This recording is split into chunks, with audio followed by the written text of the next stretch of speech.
السلام علیکم سامعین، 3 شعبان المعظم اور 14 فروری ہے۔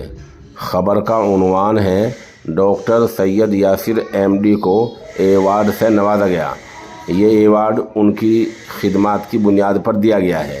ایوارڈ دینے والوں میں ڈپٹی انچارج صفدرجنگ ہسپتال ڈاکٹر سید احمد خان، آل انڈیا یونانی طبیہ کانگریس جنرل سیکریٹری اور تہاڑ جیل کے سی ایم او ڈاکٹر حبیب اللہ خان دہلی ہیں۔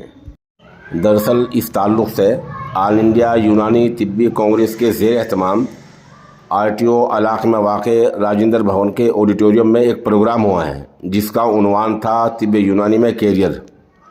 یہاں ورکشاپ بھی لگی ہے اور نمایاں خدمات کی بنیاد پر مختلف لوگوں کو اور کارہائے نمایاں انجام دینے والوں کو ایوارڈ سے نوازا گیا ہے۔ انہی ایوارڈ یافتگان میں مغربی اتر پردیش کے ضلع شاملی کے کاندھرا علاقے کے گاؤں گنگیرو کے رہنے والے ڈاکٹر سید یاسر ایم ڈی بھی ہیں، جو مبارکباد کے مستحق ہیں۔